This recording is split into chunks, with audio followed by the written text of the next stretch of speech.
ইলাহা ইল্লাল্লাহ লা ইলাহা ইল্লাল্লাহ। আরবের পাথরগুলো পর্যন্ত আল্লাহর নবীর আম্মাকে সালাম দিত, বলে জাননী বিবি আমেনা, তোমার গর্ভের মধ্যে কে?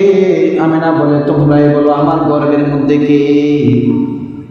তখন আরবের পাথরগুলো সাক্ষী দেয় তোমার গর্ভের মধ্যে জানত না কোনো লোক না, তোমার গর্ভের মধ্যে রাহমাতুল লিল আলামিন মুহাম্মদ মুস্তাফা সাল্লাল্লাহু আলাইহি ওয়াসাল্লাম। সুবহানাল্লাহ। এমন নবীকে আল্লাহ তাআলা জগৎবাসীর জন্য রহমত স্বরূপ হিসেবে পাঠিয়ে দিয়েছেন। বলে রহমত স্বরূপ হিসেবে পাঠিয়ে আল্লাহ তাআলা ঘোষণা করে দিয়েছেন যে হে রাসূল, কুল ইয়া আইয়ুহার রাসূল ইন্নী রাসূলুল্লাহ ইলাইকুম জামিয়া, যে হে রাসূল আপনি আপনার উম্মতকে জানায় দেন যে আমি আল্লাহ তাআলার পক্ষ থেকে জগৎবাসীর জন্য রাসূল। সুবহানাল্লাহ কইতেন না? আল্লাহ তাআলা রাসূলকে পাঠিয়ে দিয়েছেন, রাসূলকে পাঠায় জগৎবাসীর জন্য রহমত স্বরূপ হিসেবে পাঠাইছেন। যে রাসূলকে না বানাইলে দুনিয়া বানাইতেন না, যে রাসূলকে না বানাইলে আসমান সৃষ্টি হইতো না, যে রাসূলকে না বানাইলে জমিন সৃষ্টি হইতো না, যে রাসূলকে আল্লাহ তাআলার উপরে স্থান দেওয়া হয়, যে রাসূল কিয়ামতের দিন আপনার আমার পক্ষে সুপারিশ করার জন্য যাকে দাওয়াত দেওয়া হয়েছে, ওই রাসূল করিম সাল্লাল্লাহু আলাইহি ওয়াসাল্লাম এই দিনে এই রবিউল আউয়াল মাসে জন্মগ্রহণ করছে। জোরে জোরে বলুন সুবহানাল্লাহ। এই রবিউল আউয়াল মাসের 12 তারিখে আল্লাহর নবী সাল্লাল্লাহু আলাইহি ওয়াসাল্লাম দুনিয়ার মধ্যে আসছেন। বলে নবুয়তের সুসংবাদ নিয়ে আল্লাহ তাআলা রাসূল দুনিয়ার মধ্যে আবির্ভাব হয়েছেন। বলে আমাদের সমাজের মধ্যে এই 12 রবিউল আউয়াল নিয়ে এরকম কিছু কুসংস্কার, ঈদে মিলাদুন নবী উদযাপন করা হয়। বলে রাস্তাঘাটে র্যালি,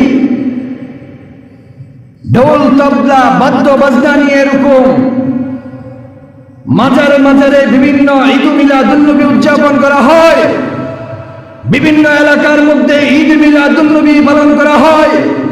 যেই নবীকে না বানাইলে আল্লাহ তাআলা আসমান বানাইতেন না, যেই নবীকে না বানাইলে আল্লাহ তাআলা জমিন বানাইতেন না, যেই নবীকে পাঠাইছেন আল্লাহ তাআলা বাদ্যযন্ত্র গান বাদ্য বাজনা বিলীন করে দেওয়ার জন্য, যেই নবীকে আল্লাহ তাআলা পাঠাইছেন গান বাদ্য বাজনা হারাম করার জন্য, আজকাল আমরা মানুষ এত নিকৃষ্ট হয়ে গেছি যে নবীজি আসছে এই খুশি আমরা বাদ্যযন্ত্র দিয়া করি। কথা বলেন ঠিক না? আপনাদের খারাপ লাগে? আপনাদের বিরুদ্ধে বলতেছি নাকি? হ্যাঁ, এখন তো অনেকে বলবে আয় হায় হুজুর তো এতক্ষণ নবীর আবির্ভাব সব কিছু বলছে, এখন তো স্বয়ং আমাদের বিরুদ্ধে বইলা দিতেছে। এই যে ঈদে মিলাদুন নবী পালন করে আপনাদের পড়াশোনা আছে না নাই? আছে? সবাই কয় না আছে? এই ঈদে মিলাদুন নবী হিসাবে এই যে আপনারা যে ঈদে মিলাদুন নবী পালন করেন, সিরাতের আপনাদের চলে যেতে হবে যে সিরাতের মধ্যে রাসূল করিম সাল্লাল্লাহু আলাইহি সাল্লামের নবুয়তের 23 বছরের মধ্যে কোনদিন এই ঈদে মিলাদুন নবী পালন করছে কিনা কথা বলেন। আপনাদেরকে জানতে হবে রাসূল করিম সাল্লাল্লাহু আলাইহি সাল্লামের নবুয়তের পূর্বে 40 বছরের মধ্যে কোনদিন রাসূল করিম সাল্লাল্লাহু আলাইহি সাল্লাম ঈদে মিলাদুন নবী পালন করছে কিনা। বলে আপনাদেরকে জানতে হবে وقرني خير امتي قرني ثم الذين يلونهم ثم الذين يلونهم। বলে নবী করিম সাল্লাল্লাহু আলাইহি সাল্লামের পরে সর্বশ্রেষ্ঠ যুগ সাহাবায়ে কেরাম। বলে সাহাবায়ে কেরামের দিকে আপনি লক্ষ্য করেন, কোন সাহাবায়ে কেরাম এরকম নবী যে জন্মগ্রহণ করছে, নবী জন্মগ্রহণ করা উপলক্ষে ঈদ মিলাদুন নবী পালন করছে কিনা। বলে আপনি কোথাও এরকম পাবেন না। আপনাকে এর পরবর্তী যুগ অনুসন্ধান করতে হবে। সাহাবায়ে কেরামের পরের যুগ হচ্ছে তাবিঈদের যুগ।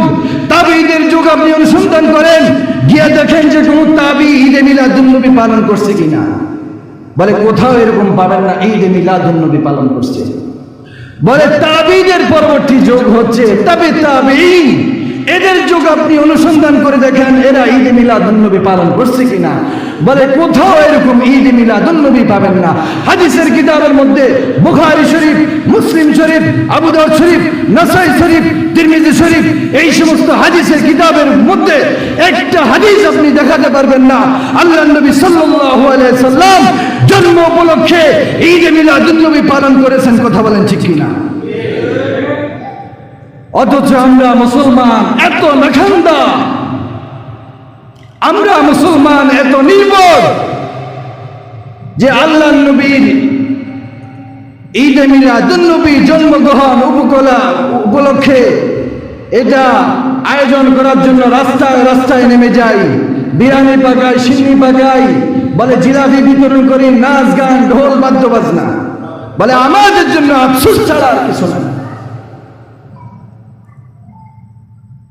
অথচ আল্লাহর নবী সাল্লাল্লাহু আলাইহি সাল্লাম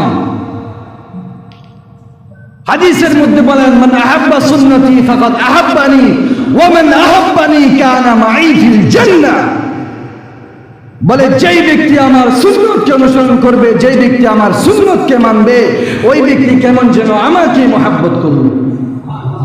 আর যে ব্যক্তি আমাকে মহব্বত করলো ওই ব্যক্তি কাল কিয়ামতের দিবসে আমার সাথে জান্নাতের মধ্যে থাকবে। জোরে জোরে বলুন সুবহানাল্লাহ।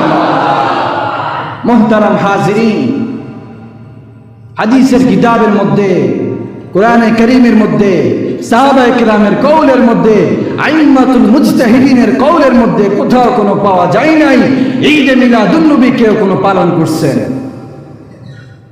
বলে নবীজি এরকম রবিউল আউয়াল মাসে এরকম জন্মগ্রহণ করছে, এই উদ্দেশ্যে আপনি যদি খুশি হন, আপনি যদি বাস্তবিকভাবে খুশি হন, নবী করিম সাল্লাল্লাহু আলাইহি সাল্লাম উনি ওনার জীবনের মধ্যে যেই সমস্ত সুন্নতগুলোকে ফিট করছে, ওই সমস্ত সুন্নতগুলোকে আপনি এরকম নিজের জীবনের সাথে ফিট করেন, তখন আর এই খুঁজা পাওয়া যাবে না।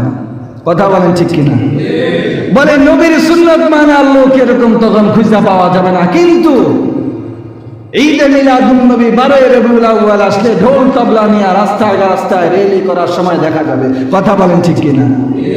এই জন্য মুহতারাম হাজিরিন, এই সমস্ত কুসংস্কার, এই সমস্ত ইসলামের মধ্যে বিদআত আমাদেরকে পরিত্যাগ করতে রাজি আছি না আমরা ইনশাআল্লাহ? আল্লাহ পাক রব্বুল আলামিন আমাদেরকে ইসলাম থেকে যেই সমস্ত বিদআত, ইসলাম থেকে যেই সমস্ত কুসংস্কার, এগুলো পরিত্যাগ করার তৌফিক দান করুক, আমরা বলি আমিন। মুহতারাম হাজিরিন, যেই সকল আলোচনাগুলা করলাম এই সকল কথার উপরে আল্লাহ পাক রব্বুল আলামিন আমাদেরকে আমল করার তৌফিক দান করুক, আমরা সকলে বলি আমিন।